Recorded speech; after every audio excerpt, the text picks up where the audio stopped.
Men and leadership. We look at some of the men in the Bible and how some of their love choices affected their lives. So join me, Noel, Professor Richards, George, and Dr. Teelucksingh for Men Talk, Saturday, 5th February, 8 p.m. on FBN TV, Isaac The Promise Facebook page, and Isaac 98.1 FM The Promise. Sponsored in part by Anaya Tony, the Feet Lady.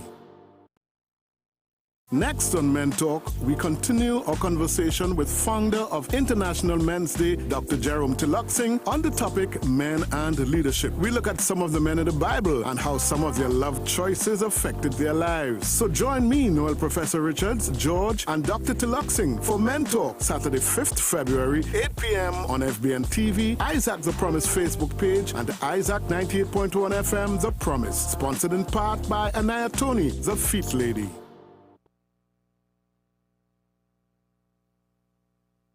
Hi, good evening. Welcome, Pro and your team. Are you hearing us?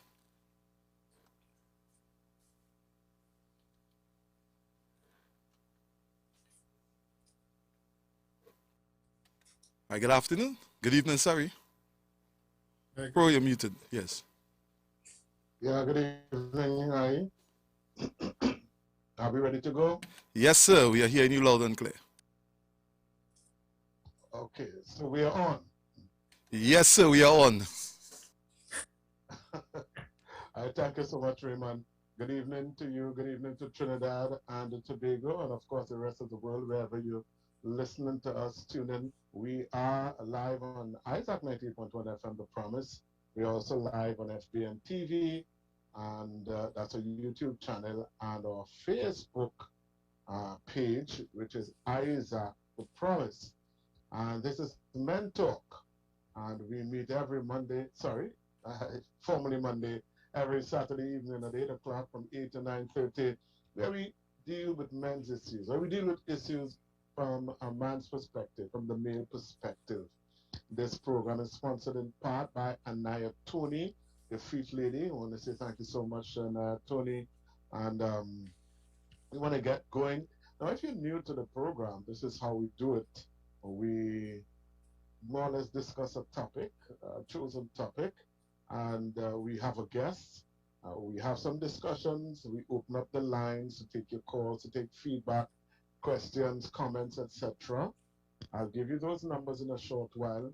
But it's a Men Talk program. That's the name of the program, Men Talk. And we want to encourage men to talk because we know a lot can come out of talking. Healing can take place. Breakthroughs can take place. Restoration can take place when we talk. Ladies know that quite a lot, and women are now catching up. So we have designed this program for men to talk because we understand that once you create the right environment, anything can happen. And so we want to create an environment for men to be able to feel free to talk, and hence the reason for the show, and hence the reason for the name of the show. And the reason why I'm taking the time to explain this is because if you are new and you're a lady, when we start to interact with you, or when we open the lines for interaction, for questions and comments, we ask that you ladies refrain from calling. Please, ladies, because we want to encourage the men to talk, we ask the ladies not to call in, but we want to encourage the men to call in because men are so very radio shy, and men, we don't want you to be radio shy. We want to hear from you. So when we do open up the lines, please, we want to ask you to call. Ladies, you can interact with us by sending us a text message. I'll give you the number straight away. It's 275-1981. Ladies, that's your number to send a text message. It's a WhatsApp number, not a voice note, but a text message. All right? So we want to, again, let me tell you, Huey Coffee is not here today, but George is here. And let me just bring in George quickly. George, hello, good evening, and welcome. Hi, good evening. Good evening, Professor. Blessed evening, Trinidad and Tobago. It's a wonderful Saturday again, and I'm happy to be here on Men Talk once again, Professor. Wonderful, wonderful. And our guest, our returning guest for tonight, he was here a couple of weeks ago when we started a discussion, which we're going to continue tonight. The founder of International Men's Day and a lecturer. I think it's at the University of the West Indies, I believe, but he is, he's no stranger to us here at Isaac 19.1 FM or Mentor. And we want to welcome back to Mentor Dr. Jerome Teelucksingh. Dr. Jerome, good evening and welcome. Good evening, Prof, and good evening, George. Good evening to your listeners and viewers. Doctor. Well, it's good to have you here, Doc. The last time we were here, we started a conversation on men in leadership. We were looking at some men, and we identified some men from the Bible, and we looked at their leadership styles. We looked at them, you know, from the aspect of leadership, they being in a leadership position. Today we want to continue that conversation, but we got with a slight twist to it. So I'm going to allow you to introduce it, Doc. And men, we want you to listen up, get ready to interact with us, get ready to call us, agree, disagree, feel free. Ladies, don't forget, you're not to call, but you can send us a text message and we give you the number. Men, we will give you your number in a short while. So, Doc, let me allow you to introduce the topic this evening. Yes, thank you, Prof. This evening, I want to look at leaders and their love stories. I want to look at the way in which love, matters of the heart, has influenced God's anointed, God's people in the New Testament and the Old Testament, but more so in the Old Testament, where we find so many interesting stories. And of course, in Genesis, there are a few stories. And of course, the one that everybody's so familiar with is that first love between Adam and Eve. That went sour when, Adam blamed Eve, for getting them kicked out of the Garden of Eden, So it started off very blissful, they liked each other's company. And of course, they soon became aware, very self-conscious and less comfortable, with their nakedness, and the serpent opened their eyes. So that's one of the stories that we, jumps to me, that a relationship started off heavenly and it just went downhill. And the man accuses the woman. And sometimes we do that in relationships. Something goes wrong and we want to accuse the other. And the second story that struck me in Genesis still, Genesis 15 to 17, was Abraham and his wife Sarah. As you all might know, Sarah was barren and she actually had to have a maid servant, Hagar, to assist in producing the child. And that created a lot of animosity between Sarah and Hagar. But God, of course, allowed Sarah to bear children. And this brought to mind, it made me aware that sometimes we do stupid things in the name of love, right? She had this surrogate mother bearing this child because, as you know, and everybody else knows, in the Old Testament, having children was a blessing from God. Being barren was seen as a curse, and she so was eager to please her husband that she asked Hagar to intervene, and it created bitterness and division within that relationship. But God was still able to shine on her. And the next story that comes to mind is Isaac and Rebekah.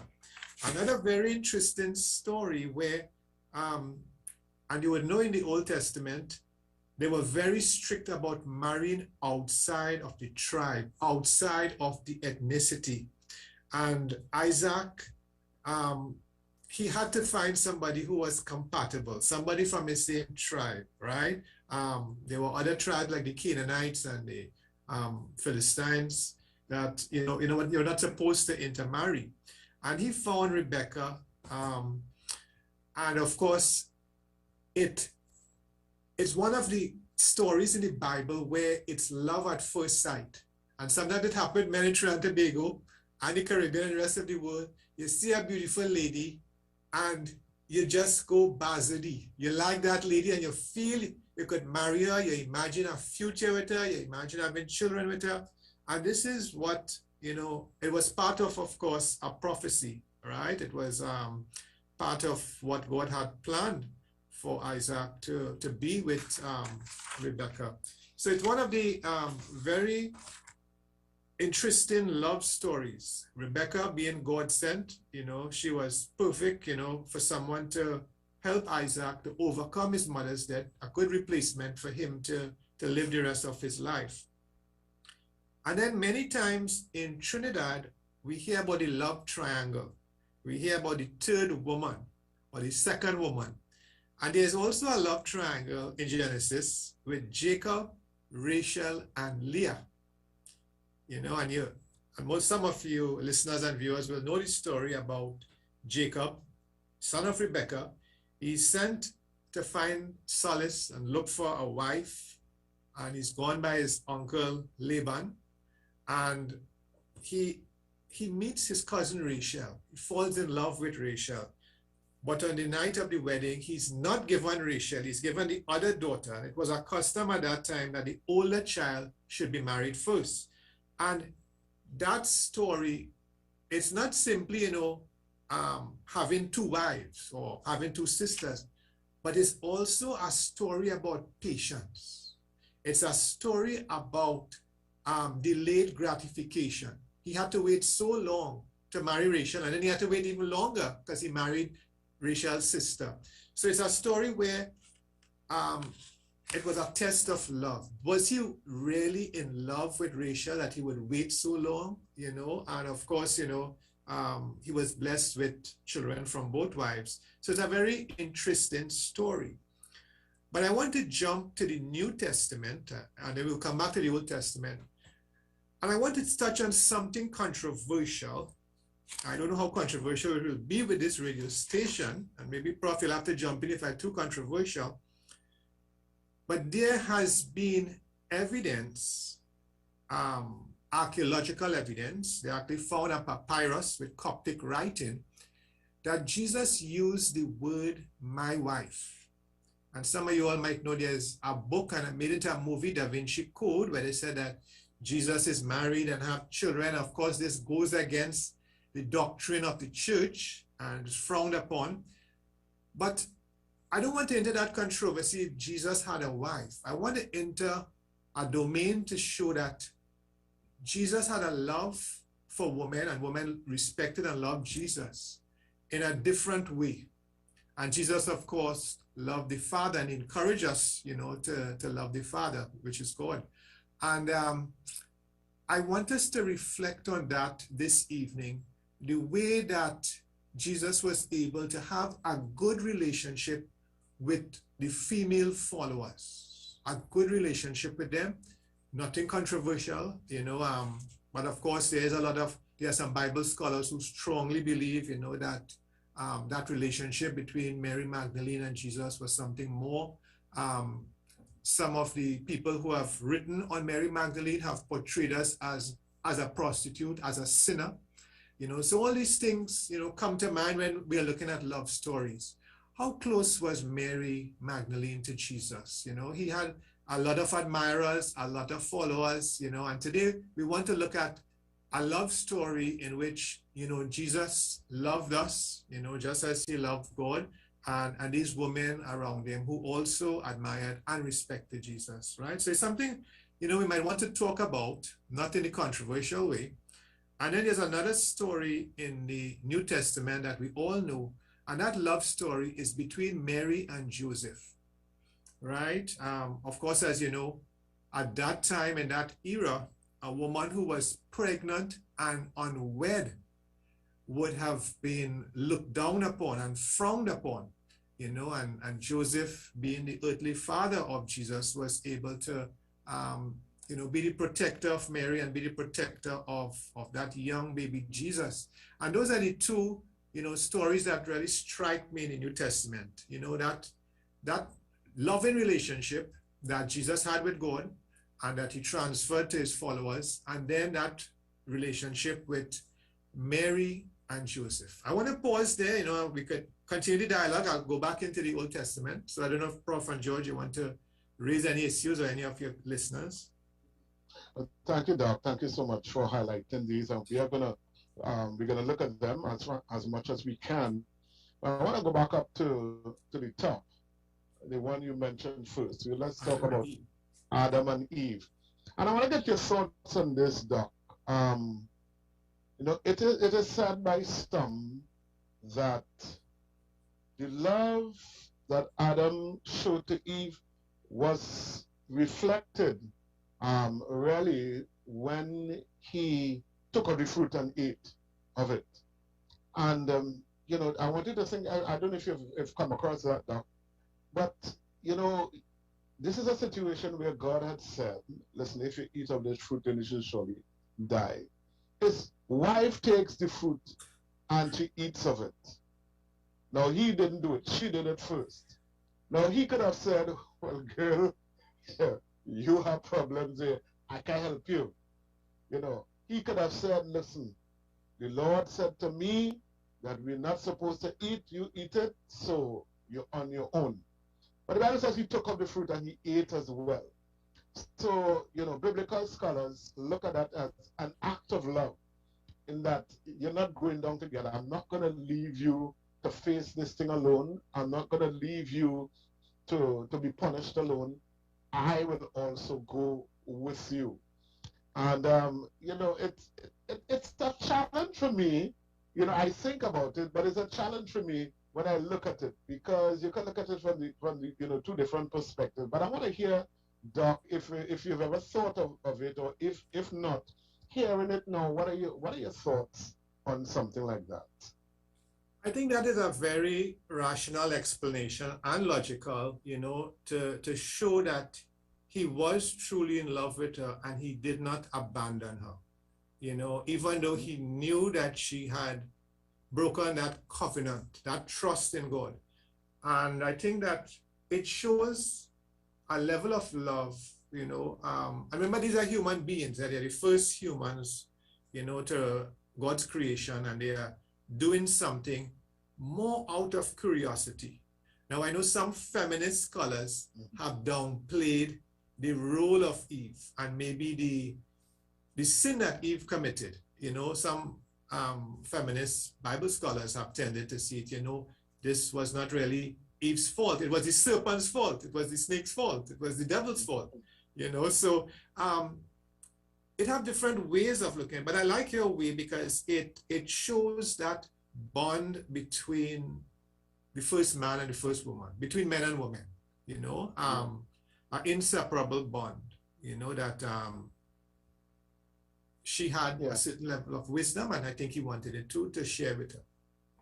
Yeah, and I mean, I understand that, and I understand it from the point of view as, you know, I'm the man, and you know, my responsibility is for you. So whatever you do, I will take the responsibility. I will go down with you. My only challenge with that particular viewpoint is that when they were confronted, he blamed her. You know, he didn't stand up and say, "Well, it's me." You know, while he was confronted, he said, "Well, it's the woman you gave me, this woman." So it's the only thing really that challenges this perception that he did it out of love. Because if you do it out of love, you have to go all the way. You can't just say, well, I don't want to get you in trouble. But when you have to face the fire, when you have to face, you're saying, well, it's not me, it's not my fault, it's her. So where did the love go at that particular point? So that's the only thing that challenges my thought that this was I'm just thinking that there are many Trini men that will disagree with you. because while things are smooth, they're in love and whatever and stuff have you, but from the first sign of trouble, you know, it is the woman, you know. At the end of the day, gone are the days when we used to have the Bonnie and Clyde type of relationship where if you going down, I going down. A lot of the times the man tries to throw the woman under the bus and say, you know, it's not me and my hands are clean, it's check her, you know. And but is that love, George? Is that love? That's the thing. Is that love? I mean, yes. You're married to somebody, or you're not even married. You know, you're engaged, or you're going out. You have a relationship with somebody, and something happens, and you disassociate yourself. You take yourself out of it. You say, well, it is not my fault. You know, it's hers. Which is what a lot of Trini men do, as you say. That's why a lot of them leave the relationship. A lot of them, abandon the home Because as far as they're concerned, is the woman, you cause all this, I trying to work hard, I trying to bring in the money, I trying to do this, and this is what you're doing, you're not supporting me. And they blame the woman for a lot of things. And my question is, can a man really love a woman and then blame her for what goes wrong? That's my question here. Can you love somebody, and then, as you say, George, throw them under the bus? Is that really love? Because to me, even Jesus says, greater love had no man than this, and he that laid down his life for his friend. So, the greatest act of love is you sacrificing yourself, and like Jesus did. So that's why I'm asking, can you love somebody and yet blame them or not take the responsibility? And we're talking to men here. We're talking to men. Can you say you love somebody and not take the responsibility as Adam, this situation with Adam and Eve? I don't know. That's just the thing. It depends on character. And, I mean, back in the day, they used to say behind every good man, there's a better woman or there's a great woman. But quite often what I'm seeing in 2022 is that the man is somehow cowering behind the woman, putting her in front of the line of fire. So, there is a lot to be asked as to whether or not that still remains to be love. Because on the other side of the coin, there are a number of women that are allowing and putting up with that. Well, that's interesting. Folks, if you just joined us, you're listening to Men Talk on Isaac 90.1 FM, The Promise, FBN TV, and Isaac The Promise Facebook page. Our guest today is, well, first of all, I'm Noel Professor Richards. I didn't introduce myself. And we have George with us, George Thomas, and our special guest today, Dr. Jerome Teelucksingh. You remember Dr. Jerome as the founder of International Men's Day. And he has given us some couples in the Bible to think about: Adam and Eve, Abraham and Sarah, Isaac and Rebekah, Jacob. Well, this one isn't a couple, but a trio: Jacob, Rachel, and Leah. And in the New Testament, Joseph and Mary. And of course, we talk about Jesus and the women, around him. So that's what we're talking about tonight. We're talking about men, prominent men in leadership position, and how their love life or how they treated with love, how that has affected their lives. So, Dr. Jerome, so we want to move on. Well, I don't know. Let me allow you to lead, and I will follow. But we've talked about Adam and Eve. We also have Abraham and Sarah. And the thing is that, Doctor, let me say this. One of these things that we have to realize that in the Old Testament, marriage wasn't always based on love. All right, marriage was arranged. I mean, right. Isaac and Rebekah. Isaac didn't know Rebekah. Rebekah didn't know Isaac. Absolutely. Abraham sent to get her because, as you said, Doc, they weren't supposed to marry outside of their clan, outside of their people. Yeah. So he had to send to get. So the thing is, and I don't know if you're going on this road, but I just want to stick this in here. Yeah. That some people will tell you that an arranged marriage is better than one where you're married for love, because your parents know, they know you, they know what you need, and there are some cultures, even within our culture, even within your country, certain religions and cultures that arrange wedding. So yes. From the time you're born, you're pledged to somebody, and a lot of people will tell you that those things will come better. You see this marriage for love kind of thing. Professor, my parents are listening. Please don't give them any ideas. They're listening and they're found it's about time. Don't give them any ideas, please. I will talk to your parents for you, George. I will talk. Thank you. I appreciate it. But Prof, you brought up something very important because sometimes arranged marriages work well today and in the Old Testament time. And sometimes people feel they are trapped in a loveless marriage. They are forced into this marriage and there's no spark. and they feel guilty often, and sometimes these things lead to extramarital relationships or a lot of arguing and fighting because people are incompatible, right? The families came together and did background checks and agreed upon. And I mean, in the Old Testament, as you rightfully say, there are many arranged marriages. And one of the good examples would be Ruth and Boaz. You would remember Ruth and her mother-in-law Naomi. And Ruth and Boaz decided to marry her so that the land would be kept within the family, even though he was much older.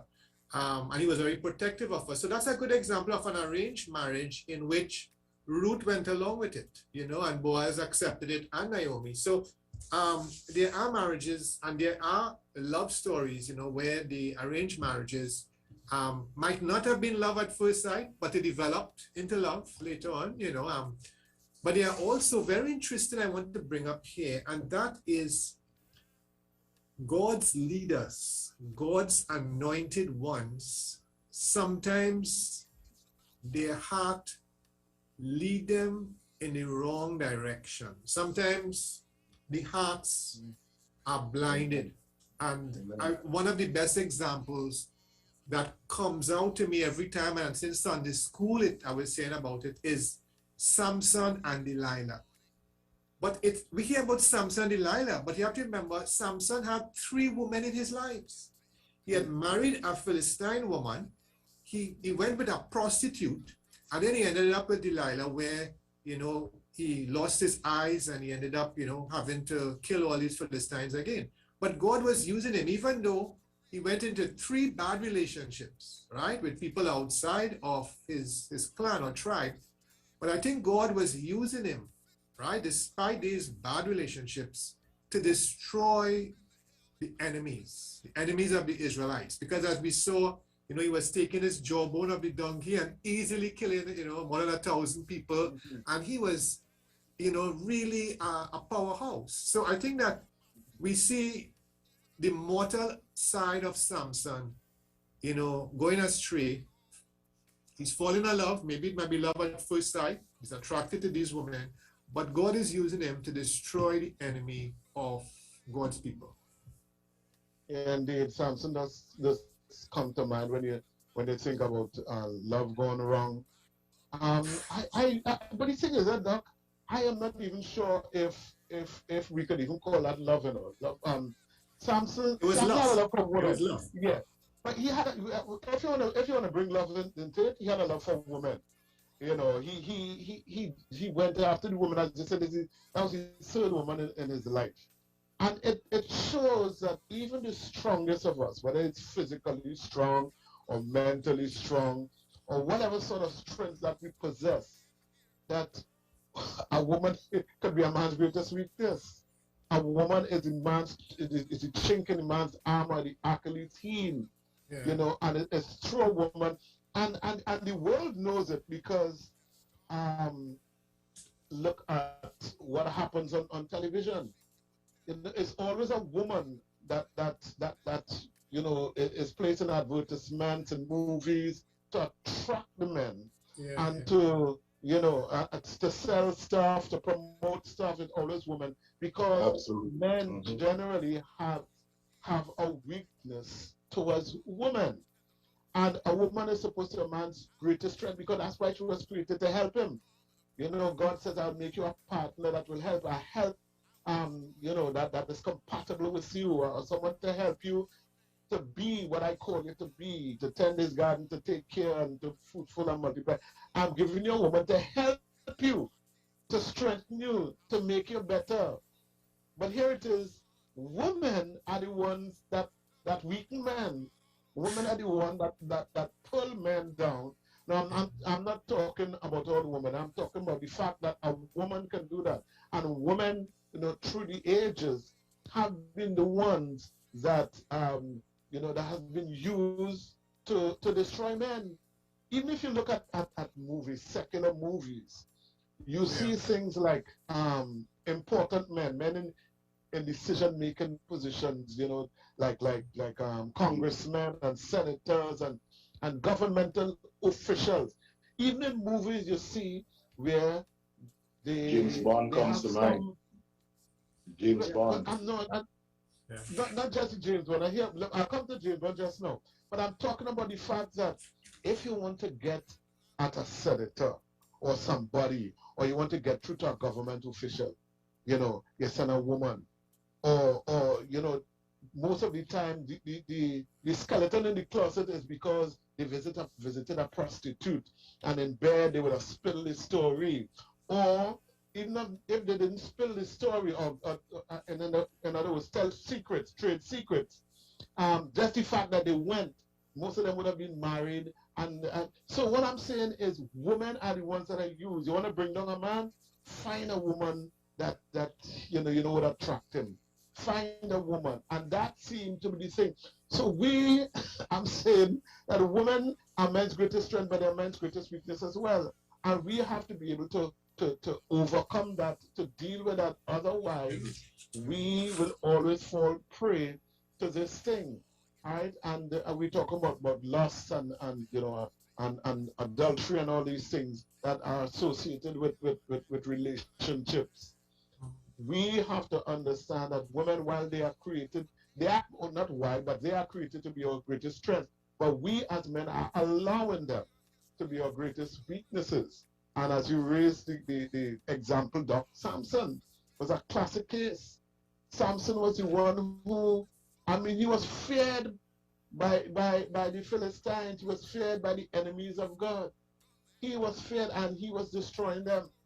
And an army couldn't destroy Samson. Only men couldn't destroy Samson.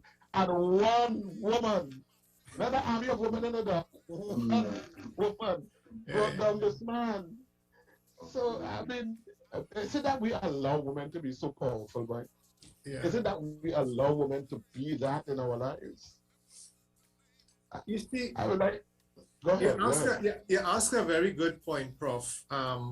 And you see that question there, when I speak to feminists, they always say, why we refer to God as he? Why do we talk about he? So, and there's even a woman's Bible that feminists talk about, where they change these pronouns into feminine pronoun. So I think that sometimes women feel that there's a bias in the Bible. Of course, it's a patriarchal society. It's a culture, right? So sometimes women feel they are wrong. Would you believe I have spoken to a few female pastors, and I deliberately bring up relationships from the Old Testament, and some of them believe that Bathsheba was wrong. David was wrong, and Bathsheba was innocent in that adulterous relationship. And I was saying, how about if both of them was wrong? And they were saying, no, it was David who saw Bathsheba bathing, and he wanted her, and he lusted for her. So I think it all depends on the perspective. Some women, I just say female pastors, it could be female Christians, sometimes feel that the women are given the raw end in the Bible. Sometimes women are given the raw end in advertisements and movies and things. So it's a good question you brought up, the way in which we view our woman. And was Delilah really wrong, or was both Samson and Delilah wrong? Was David and Bathsheba wrong, or was Bathsheba wrong for, not telling her husband or rejecting David's advances? And remember, this is King David. This is like, as you mentioned, a congressman or a senator, a powerful man, who was anointed by God, who King Saul feared. Saul feared David, So just to tell you, the power of one woman causing the downfall, not just of David, but his dynasty, his generation was tarnished because of this, Indeed. Folks, if you've just joined us, again, you're listening to Men Talk on Isaac 90.1 FM, The Promise, FBN TV. You can look at us as well as listen to us on Isaac The Promise Facebook page. You can check it out, or tell your friends, or, share the live, share the link with your friends overseas, wherever, and so that they can be part of Men Talk. We'll be opening up the lines but short. But we're talking about men in leadership position, how their love life or love choices really affected their lives. We've talked about Adam and Eve. We were just talking about Samson. And, we mentioned a few others. And Doc, one of the things that I would say people need to understand, the feminists need to understand, God is a spirit. He has no gender. But God chose to reveal himself to mankind as Father, and the second member of the Trinity, Jesus, as Son. Okay? That is God's doing. We didn't say God is the Father, you just call God Father. He has revealed himself. Jesus says, when you pray, say, Our Father who is in heaven. So there is something about it. And then as well, when he created man, he created the male first, and then he created the female. Doesn't mean that men are superior to women. We have a different role, but we are the head. God has placed men as the head of the family. I know feminists say that we should not say that men are the head of the home, that whoever takes the position, the leadership role, that they should be the head of the home, whether they're male or female. And I totally disagree with that. That goes against what God himself has established. The head is the head. If you look in the mirror, you will see your head at the same place all the time. But of course, unless you stand on your head. But the point is, the body is structured in such a way that every part cannot be replaced by another part. It doesn't work like that. So the hand cannot be the head. Women are often called the neck that turns the head, but women have to remember the neck also supports the head. And you will not see a body with the neck on top and the head below. So, that's just a by the way that I challenge a lot of feminists and their thinking, concerning, because they make up their own thing, and as you said, they have their own Bible, etc. Who has given them the authority to do that? I don't know, because we know the Word of God is inspired by the Holy Spirit. But that is not the topic tonight. We're really talking about love and the relationship. And actually, Professor, I actually have a question for you, and I have a question for you and for Doc. You see, I'm a young man, as I mentioned before. I'm not married, and I look at you. I believe Doc is married, and you are both leaders, successful leaders at that. What's the secret? What is the secret then in selecting that woman that would aid your leadership, aid your ministry, as it were, and propel you to the greatness that God had called you to get to? Because, I've always heard that statement that behind every great man, there's a great or greater woman, and even with the misgivings of some of these men, it is undeniable that the women in their lives played a fundamental role in augmenting them into leadership. So what's the secret in selecting a wife? What is it that we need to look for? Because, as we see, Samson did it out of love and he failed, yet there were arranged marriages that were successful, some were not successful. Where's the balance? What is it that a young man like myself must look for when selecting that helper, that help that God has sent? Good question, George. That's a loaded question, and that's a question I think we could take a whole program and discuss that. I will let Doc go first. I will answer. I will answer you. I don't know if Doc wants to take a shot at it. George, it boils down to this, that love is complicated. And just as everybody has a fingerprint, and we have our unique identity, you will find somebody not with your same fingerprint, but as close as possible.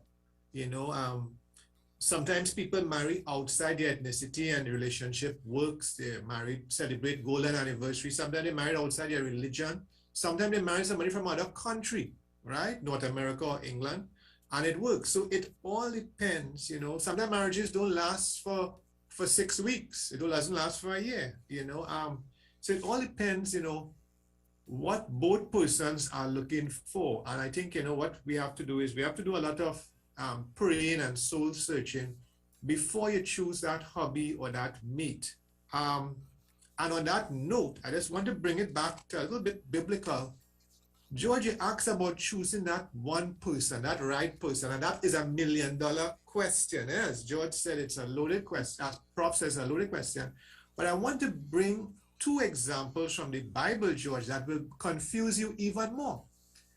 King Solomon had about 1,000 wives. 300 of them, I believe, were concubines, right? If I have my numbers correct. Right, George? Me and you looking for one right person. I found my right person. Prof, the king had, that king of wisdom, so much wisdom, had 1,000 wives. And George, let me make it even more complex for you.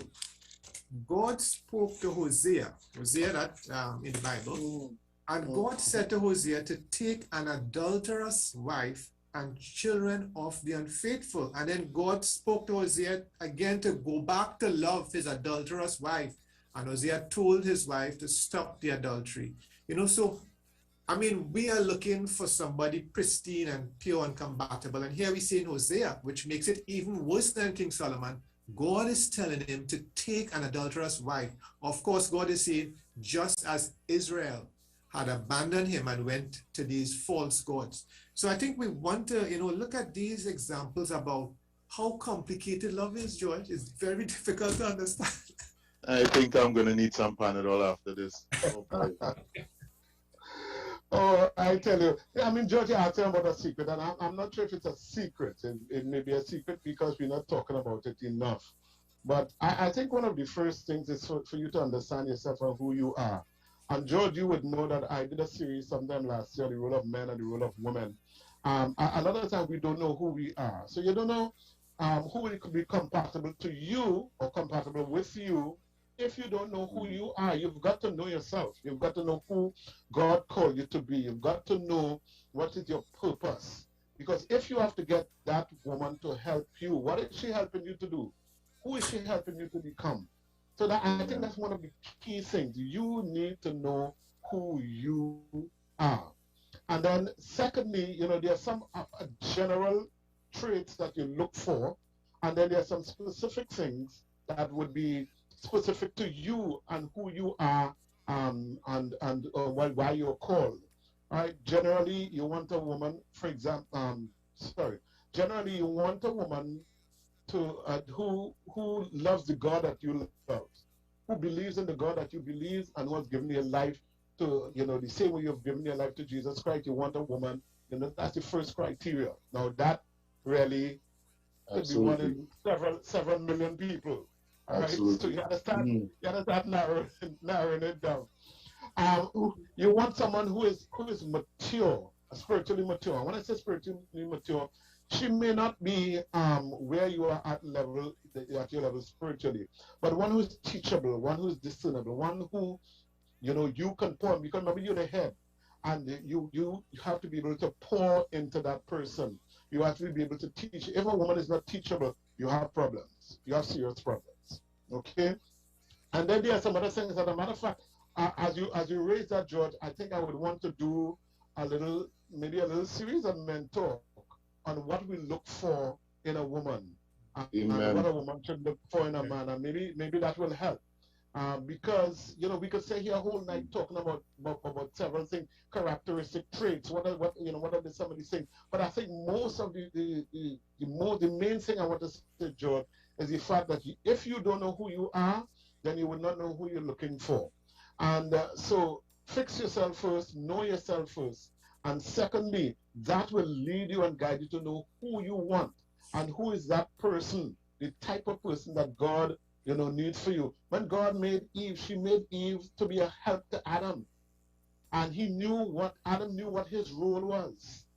So he knew what his wife was supposed to do in order to help him to be who God called him to be.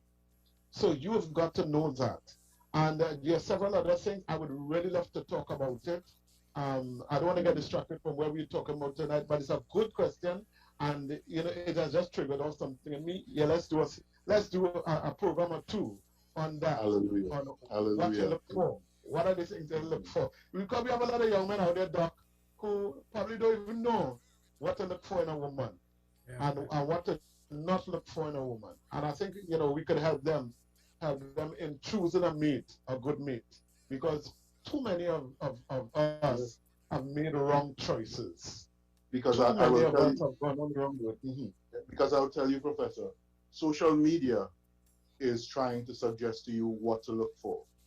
Those music videos are trying to tell you what to look for. So at the end of the day, within the church, the place where we should get that guidance, it seems to be a bit wanting, and it seems to always be one of those taboo topics that young men can't really ask, well, what am I to look for when I'm searching for a wife? And here it is, it's a situation where there are ills with dating, and you want to do the right thing, as we had last week with our brother, and you rush into marriage and you find yourself making that grave mistake of choosing the wrong partner. So a So guideline would be, yeah. we'll talk about that. We'll talk about that. So Doc, so let's continue. I know your time is short, and so I want us to get through this thing. Doc will be leaving us around 9 o'clock, which is not too far from now. So Doc, let's continue. I don't know if there's anything else you want to share. We didn't talk much about Jesus and the woman, in his life, the women around him. Because certainly there were women who were part of the ministry. And I don't want to get into that controversial topic about Mary Magdalene and being married to Jesus. So that has too many implications. We need to understand that if that is true, then a lot of what we believe will just crumble in the dust. So it can't be. But we don't want to discuss that tonight. I think what we want to talk about is the fact that there were women in Jesus' ministry who were part of him and who supported him and who went with him. We focus on the 12 apostles, but there were women who were also part of his contingent and who he probably would have been close to as well, and dealt with them. Yeah, isn't that so? It is, and those female followers of Jesus, they displayed admiration and love, just as, wives admire their husband and love their husband, a sort of faithfulness. These women would have had their husbands, they would have had their partners, but they realized that here was a man who stood out. Here was, a different man. So I think we need to understand that love. A lot of time when we think about love, we think about a physical love, but they also have platonic love. We have a different type of love. And I think it is that love that we see, not just that the woman displayed to Christ, but the love that Christ displayed to people, even the Gentiles, even though, he came for the lost tribe of Israel. But I see that even with his miracles, before Jesus did a miracle, he never asked what tribe you belong to. Are you a Philistine? He healed those people. So I think we need to look at love, on Valentine's Day and throughout the year, as that love without boundaries, an undying love that Christ had, a love that even in his last mortal days, his last mortal moments on that cross, he had a love that was one of forgiveness. And this is what we need to remember in love. Love is not just a one-way relationship where you give roses and chocolates and gifts. That is the superficial, materialistic level. That is something topical, and that is why relationships fail. So I think we need to ground this concept of love back into the Bible. We need to tell our young people, I think George had mentioned the church, where young people don't want to talk about it, but they have to see that love from a different dimension. And I want to commend you all that you all are beginning this series, because you will be saving the court from a lot of divorces and separation cases. You'll be healing a lot of lives and saving a lot of future relationships. Because if we could love each other as Christ loved us, the world will be a much better place, a safer place. Indeed.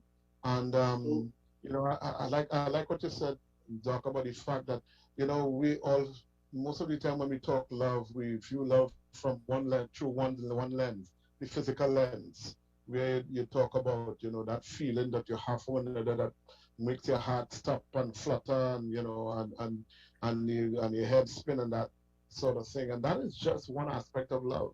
Love is really, as my mother-in-law, my late mother-in-law used to say, love is what love does.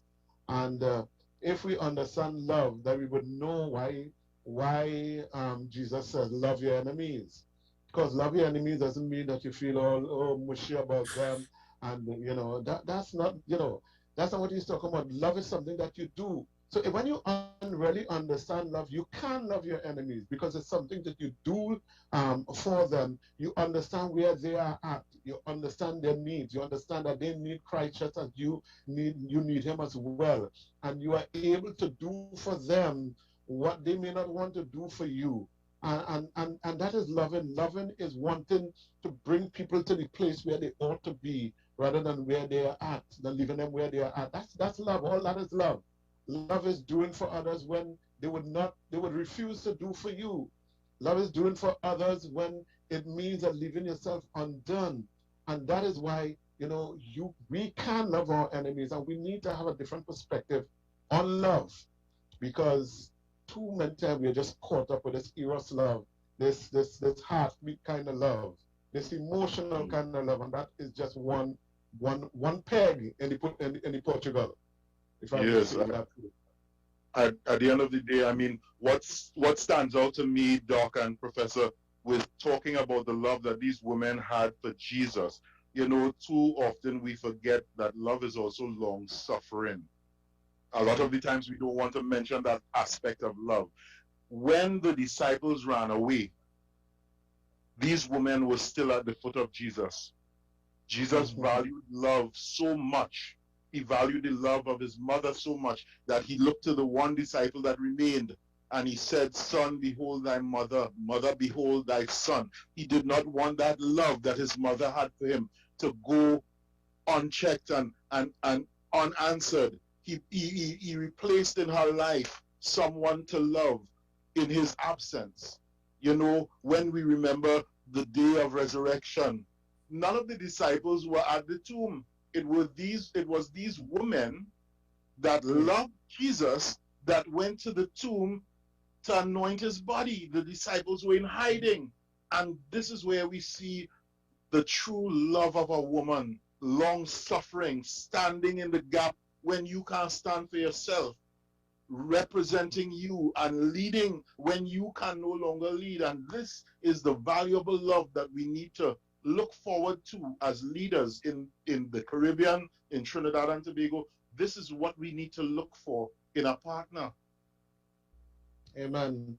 I just want to say, I know Doc has to leave us in a couple of minutes. Yeah. One of the things that I want us to think about too is the fact that when you're a leader, you attract a lot of people.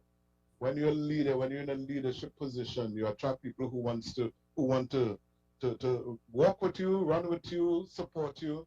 You attract those who want to pull you down, but you also attract people who they admire you. They look up to you. And sometimes that could be even that, especially if a person's a member of the opposite sex, that could lead you into trouble, because we have a lot of men of God who are anointed to preach, anointed to teach, anointed to lead people. And their downfall is the fact that they gave in, like Samson, gave in to those who said, hey, you're a great boy. I love the way you talk. I love the way you sing. I love the way you preach. I love the way you teach. And a lot of times those men would have given in to that because, you know, it put them in a place of, wow, these people really love me. Okay, this woman really love me. I am sure, the Bible doesn't say it, but I am sure, you know, there were women who were in Jesus's ministry who would have probably looked at him that way. This great teacher, this great rabbi, and you know, and when he speaks, you know, you have this calming effect and whatnot. And there may have been ladies who I mean, he was a man. He was a physical man as well, and women might have been attracted to him, and maybe something that we may not want to think about, but it is possible that something like that happened. But the thing is, Jesus would have handled it, and he would have handled it well, because there was one time when they wanted to elevate her and whatnot, and the scripture says he knew their hearts. He knew their heart, and he didn't commit himself to them. So, I'm just saying to leaders as well that we have to be careful. We have to be careful about even the accolades that we get and the response that we make to people who display this kind of affection for us and this so-called love for us. We have to be careful that that doesn't bring us down. Okay, so I just wanted to make that comment. It's just about 9 o'clock, and I know Doc has to leave at this time. I'm going to allow Doc to make a final comment as he exits this part of the program. Thank you very much, Prof. I just wanted to say that often when we are dealing with love in the Bible and in reality, it's a tough choice. Sometimes, as you know, the Bible, Ephesians talk about you have to leave your parents and, find someone. A lot of times when people get married, that love for their parents and their siblings tend to decline. And I want to tell your listeners and viewers to be very careful with that and maintain that level of love, that level of respect. When you get married, doesn't mean you now have to abandon those who nurtured you, right? And for Valentine's Day, I don't want to just focus on your better half or your hubby, but also remember those who were there with you from birth, those who were there with you before you became someone, when you were nothing. And I also want to mention to us, we don't think about it, but I want to remind you all that love wasn't just from biblical times and today in 2020, but it was love that kept many families apart during our slavery era and indentureship era, two very tough eras.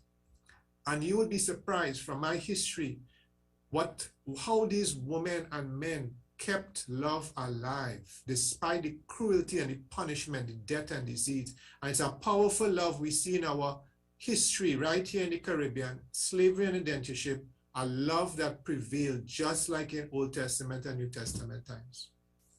Hallelujah. Amen. I'm glad you shared that, Doc. It's not something that crossed my mind before, but what love. Oh, what love, that would have been, especially to endure those times. Thank you so much to our guest tonight, Dr. Jerome Teelucksingh, who, as we know, is the founder of International Men's Day. We want to thank you for what you've shared with us, part 2 of men in leadership. We want to wish you all the best and all of God's blessing. And we know that your connection with us at Men Talk will continue. So, of course, folks will be seeing you again in the future. Thank you so much. Amen. I will return. I want to thank you, Prof. and George. Thank you so much, Doc. Thank you. Take care. Right. We want to take a short break now. We're going to take a short break. So let me just alert whoever's in studio. We want to take a short break and come back with the last half hour, or a little less than that, of the program.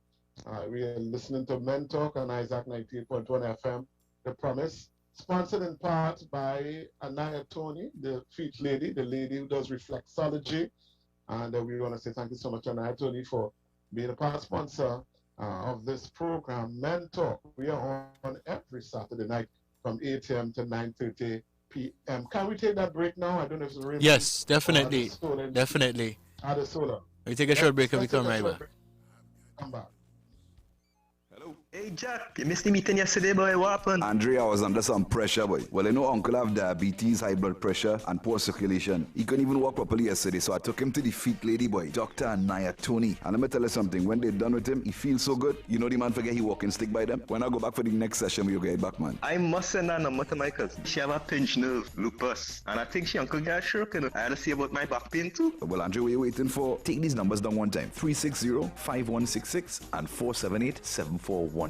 Dr. Anaya Tony, boy, the feet lady from Anaya Health and Wellness Center. You can't go wrong. We're back on track with you. Back on track with you right here on Isaac 90.1 FM, The Promise, MBN TV, and Isaac The Promise Facebook page. With you, I am Noel, Professor Richard. George Thomas is with us.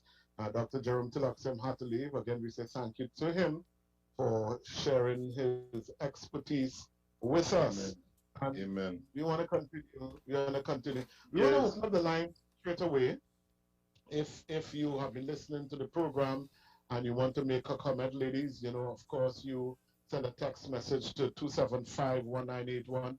Men, let me give you the numbers to call if you want to call: 480-4121, 480-4121, and 463-7208, 463-7208, 480-4121, and 463-7208. Those are the numbers to call. Men, if you want to share something about men in leadership, men and their love life, men, how love affects the way a man acts and thinks, and the choices that he makes. And maybe you have a testimony or a story to share with us. Feel free to give us a call. And ladies, of course, you send a text message to 275-1981.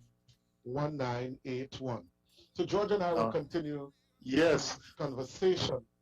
I actually had a question for you, Professor. I mean, you mentioned a little earlier on a certain type of love. You mentioned eros love. What are the different types of love that we could identify as Christians? I mean, as we know, Valentine's Day is just a stone throw away. What are the different types of love as Christians that we can identify, and how do they really affect us in our determining of what love is in our lives? Well, there are different types of love, George. You see, for us in English, love is just one word that covers, many different things. For example, I could say I love you. That's one type of love. There's another type of love that I have for my wife, and I love red beans. I love avocados. And I can say I love those things. But those things are different types of love. So I don't have. I know there are names for each of them. For example, the eros love is the love that man has his wife for the opposite sex. There's philia, there's agape, there's a whole list, a whole breakdown. I don't have it in front of me right now. But there are different types of love. There's a friendship type of love where, there's somebody who, your partner, your buddy, that type of love that you have for this person. Our challenge here in the Caribbean, and even in maybe in Western society, where we have just this one word, we get confused sometimes when we talk about love. For example, you hear a man telling the next man, I love him, and your eyes open up because you wonder what did he mean by that? All right. And then again, you say I love you to somebody, and you mean, well, I love you as a friend. That is philia, I think, is that one. And you mean that, and they think, well, oh boy, he's in love with me. You misinterpret it completely. Yeah. And that's because we just use one word to describe the different types of love. When Jesus asked Peter, if he loves it, Peter, do you love me? Simon Peter, do you love me? He was using the agape kind of love. That's the love that we have for God and God has for us. All right, agape love. And, he said, Peter, do you agape me? And when Peter answered, Peter says, yes, I feel you. Right? So Peter answered a different type of love. And he asked him again, Peter, do you agape me? And Peter answered the same thing. So he asked, we say it in English as, Peter, do you love me? And Peter saying, yes, Lord, I love you. But it was Peter's response was a different love to what Jesus was asking him when he said, feed my lambs, feed my sheep. And the third time Jesus asked him, but the same way he answered, do you feel me? And Peter said, yes, Lord, you know that. All right. So we need to understand, even as we look at the scriptures and we translate, what love, what's the type of love that we're talking about. Now, as you said that, George, again, we will do something on that, and I will share the different types of love. But there's a love that we didn't mention or we kind of alluded to it, but we didn't mention. And that is the love that Christ has for the church. That love that Jesus Christ has, not had, but has for the church. You see that love? That is it, and it is a love that we can emulate. And the reason why I say that, because if you look at Ephesians chapter 5, it talks about husband love your wives the same way that Christ loved the church. The same way. It means that we can emulate it. It says he gave himself for her. And that is what husbands are supposed to be prepared to do. That's what Adam didn't do. Adam wasn't prepared to give himself. He said that woman. He said the woman, she's the one who's responsible. He pulled himself out. But we are not supposed to pull ourselves out. We are supposed to push ourselves in. We are supposed to stand in the gap. And that's why, George, I want to do that series on the responsibility, the roles and responsibility of a man. Absolutely. Because that's one of the things we're supposed to do. We are supposed to protect. Okay? We are built and made to protect. And that is part of the expression of love. By standing in the gap, by standing in the way, by taking a bullet. You know, these men in government, I don't know to what extent in Trinidad, but I know certainly because we are so accustomed to the United States and Hollywood, we understand that there are men in the Secret Service who would take a bullet for the president. You know, somebody shoots him, they would show themselves in front of the president, and it has happened. When Ronald Reagan was the president, I know that, you know, one of his, I don't know if it's one or two of them, I know there's one in particular who was permanently paralyzed because he took a bullet for the president. And this is the kind of, that should translate into the love that we show, you know, for our lives and even our friends, even our fellow men. Because Jesus himself said, greater love. There is no greater love in this world than being in a position where you give up your life, you lay down your life for somebody, for a friend, for another person. I don't know if we have come to that place as yet.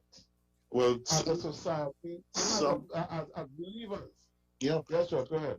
Well, what I was going to say is that some men, unfortunately, you mentioned earlier that we are supposed to understand that we are supposed to protect. Some men misinterpret and misunderstand what their role in love is, and the very tools that God has given them to protect their wives, they become assault weapons against their wives, you know, and they try to hide that under the guise of love. And that could never be the way that love performs, that love acts, that love operates, you know. And that's just the thing. I look forward to this session because there are so many of our young people today that do not have a blueprint for what love is and for what seeking love should be like, so that, you know, so often they fall into these traps and they fall into these snares thinking that this is love, when really and truly this couldn't be further from the truth. So I look forward to this session. You know, Professor, I thank you very much for saying that. Yeah. Well, George, we have been misinformed for so long, and we have allowed society to dictate how we act as men. And we have allowed society to tell us what love is, how love is expressed. You know, our society says love is possession.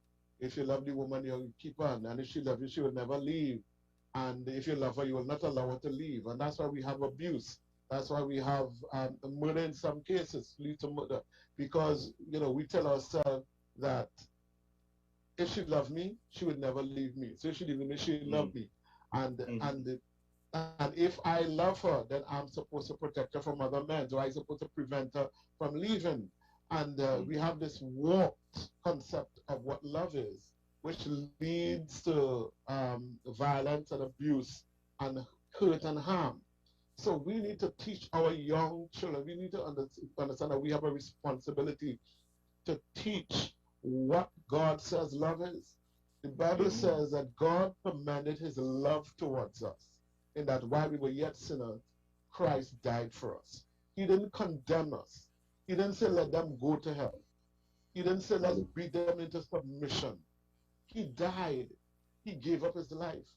He came and he lived. And one of the things that we don't think about when it comes to Jesus and what he did. We talk about his death, his suffering. But just the fact that he who was God, who was omnipotent, omnipresent, who was immutable, not changed. That's the God that came down and subjected himself to the limitations of a human body, the limitations of not knowing certain things and not understanding certain things. He had to learn. He had to learn obedience. He had to learn. He had to ask questions sometimes. He had to ask what is going on. He was surprised by things when he came and he saw them, selling in the temple and what they were doing in his father's house. He was surprised by that. He got angry by that. And I'm saying all that was part of the love, because he limited himself to that, to being a man. And that is an act of love. Imagine that you are the King of glory. You are the ruler of heaven. And you, because this creation that you created, who by themselves turned away from you, ran away from you, disowned you, but because of the love that you have for them, you stepped down off your throne, limited yourself to be abused by men, to walk, to be hungry, to be thirsty, to be tired, to fast 40 days and 40 nights, to be tempted. All of that was part of the act of love that sometimes we don't think about. We think about his death and his suffering, and yet that too, that escalated it. But just the mere fact that Jesus had to be, in fact, he had to be to subject himself to the protection of others, because when he was a baby, his parents had to take him to flee to Egypt to protect him. All of that, to subject yourself to that, to bring that, all that is part of the act of love. And these are the things that we ought to emulate. Sometimes we have to give up where we are at in order to show a love for others. Parents understand it in that, parents, when they have children, you give your very life for your children. Mothers, especially if you have something to eat and your child don't have something to eat, you prefer to see a child eat. I'm not saying fathers don't do it too, but it's more, mothers are a little more nurturing in that regard, and that aspect of things. Right? And we sacrifice as parents for our children. Sacrificing is an act of love.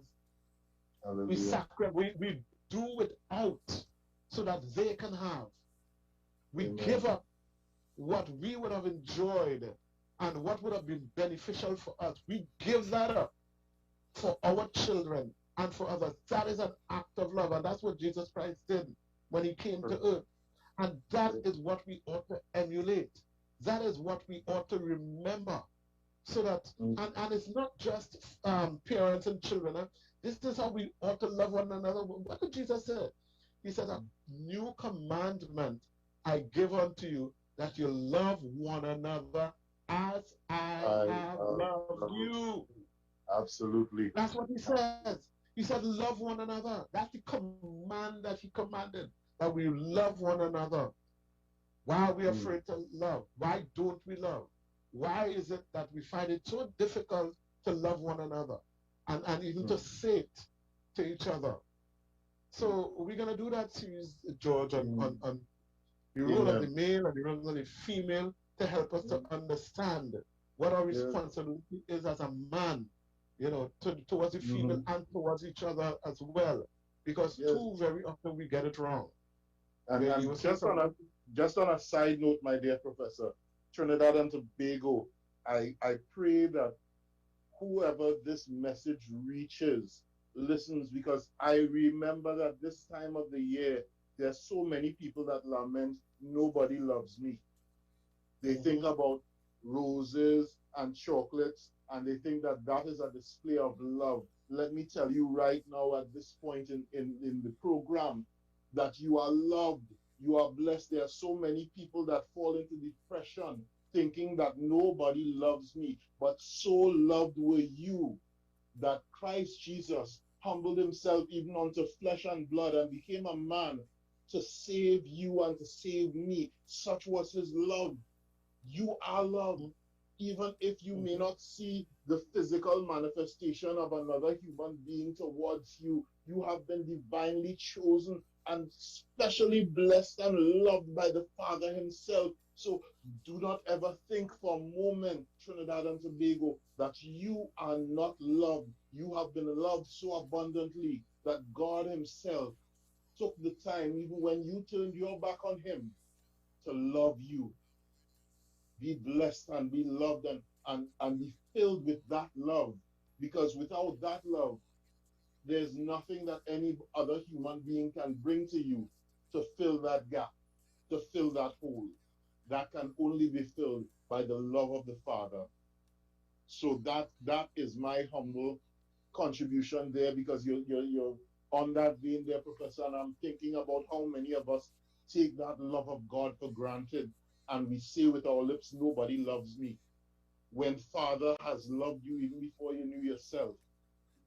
And we need to always remember that this is where love first began. So that's just my humble 2 cents. Yes. Thank you, George. Thank you, George. I think we need to understand. And folks, we only have a few more minutes. If you have a question or comment, you can call us at 480-4121, 480-4121, and 463-7208. We don't have much more time. 480-4121 and 463-7208. And ladies, 275-1981. You can send a WhatsApp message. We only have a few more minutes left of the program today.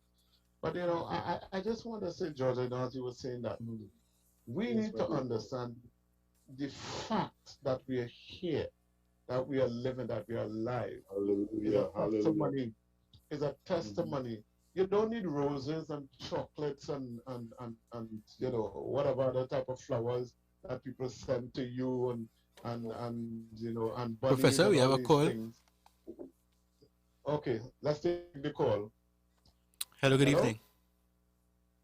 Hello. Hello, good evening. Good evening, are you hearing me? Yes, go ahead. Okay, it doesn't if you want me to stay for just 1 minute. Go ahead.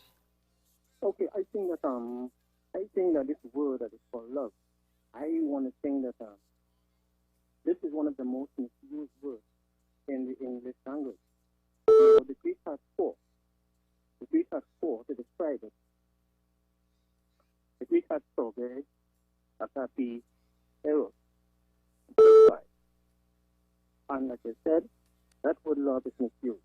And I think that one of the greatest love that we can think about is when Jesus has navigated his way on the cross without at Mount Golgotha. He shed his blood for us on the cross. And I think that that is one of the greatest love the world has ever seen. Thank you. Thank you very much. Thank you for Amen. sharing. Thank you for that. Amen. Thank you very much. 9:23. We can take another call if we have another call now. Now I was saying, George, just the fact that we are here, people need to understand the fact that, you know, when a man and woman comes together in the sexual union. We have a call, Professor. Yes. Okay. Go ahead. Hello. Good evening. Hi. Good evening. Just wanted to put in my 2 cents. Professor was talking about the magnificence of God's love and the seriousness of God's love, and I just wanted to add that, you know, when Jesus gave up what he gave up to come to this earth to die for us, he did it before the foundations of the earth. He did it long before he actually did it. It was already done. You know, God starts normally, God's way of doing things is starting at the end. He accomplishes, and then he starts back from the beginning. And I just wanted to put that in. Also, I wanted to say that, that, you know, we are not training women in the church to be wives and young men to be husbands. And training is so important in marriage. Training. being able to be trained like an athlete trains. Like we train to become the bride of Christ. You know, there's a parallel of truth because discipleship is training and we are being trained to be the bride. And so in marriages, and I don't want to over spiritualize what it is, but I actually want to bring it down to earth to say that, you know, women need to be trained in the church to be wives and in the men as well to be husbands so that they can love the way they need to love. You know, thank you so much. Thank you, sir. Thank you. Thank you. Amen. Amen to that. Thank you for your contribution. And I agree with you totally, 100%. We need to be trained. Again, that's why we're going to do that as a series, George, on roles and responsibilities. But let me just quickly make a point, you know, talking about the sexual act. You have another call, Professor? I would not finish this statement. Hello, good evening. Hello, good evening. Go ahead, sir. Good evening. Yes. Go ahead. I just was wondering, while you all were going on with your program here, okay? A guy got married, let's say 6, 7 months down the road. He came home from work in the evening and met his wife in bed with another woman, naked, beautiful woman. And when he comes in, they both invite him to join them in bed. And the strange woman, who was even more beautiful than his wife, she came out from the bed, well, of course, in the nude, and introduces herself to him and asking him to join them. What does he do? Question. What does he do? The conversations we all were having, and love, and loving your wife, and so on, and loving one another, and even the question of Adam and Eve. Should Adam eat the fruit along with his wife or no? Thank you. Okay. All right. Okay, thank you so much for your question. The short answer to that is you can't correct sin by being a part of it. You don't indulge in sin to make it better. Sin is sin, and what he has found, there's something wrong. What he has found is something that should not be. It is totally against what God expects of us in marriage, or even beyond marriage, outside of marriage. So the short answer to that question is no. You don't partake of that. It is not going to make it better. It makes it worse. It's kind of like doing what Adam did, like partaking of the fruit as well.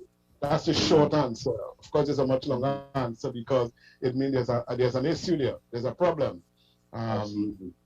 You have to get into it, and we don't have time. We only have 2 more minutes. But I gave it the short answer. The short answer is no. I don't care. You could love your wife all you want. If you are asked to indulge in something that is wrong, God hates sexual sin. He talks about sexual immorality so much time in the scripture. You don't be a part of it and indulge in it, to make it better. That makes it worse. And you are compromising yourself as well. Okay? Amen. I wish we had more time because there's some more things I would want to share on that. But we are wrap up time. I can't even finish the point I was going to make just now. But it's all good. It's all good. It's all good. Let me say thank you so much, George, for being a host again tonight. Thanks to Dr. Jerome Teelucksingh, our guest. Yeah, wonderful job. We'll be back next week, Saturday, at the same time, 8 p.m. to 9:30 for Men Talk. It's sponsored in part by the Feet Lady, Anaya Tony, the lady who does reflexology.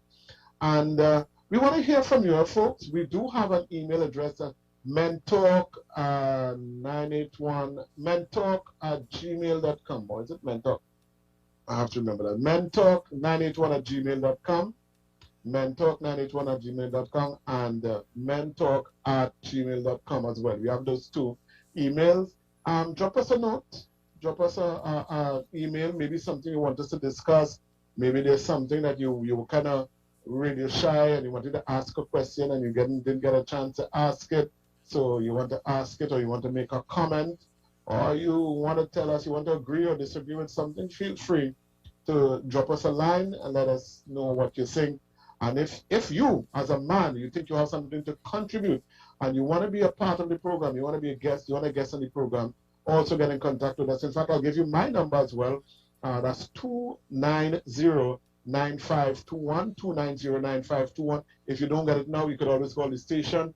They are authorized to give out my number. It's a public number, 290-9521. God bless you. Thank you so much, folks, for viewing with us and listening to us and Men Talk for this evening. We'll be back next week Saturday, God's willing, at 8 o'clock. I am Noel Professor Richards saying bye-bye for now. God bless you. We got a story for you. We want to bring it to you. Listen to me and listen. Hello. Hey Jack, you missed the meeting yesterday, boy. What happened? Andrea was under some pressure, boy. Well, you know, Uncle have diabetes, high blood pressure, and poor circulation. He couldn't even walk properly yesterday, so I took him to the feet lady, boy, Dr.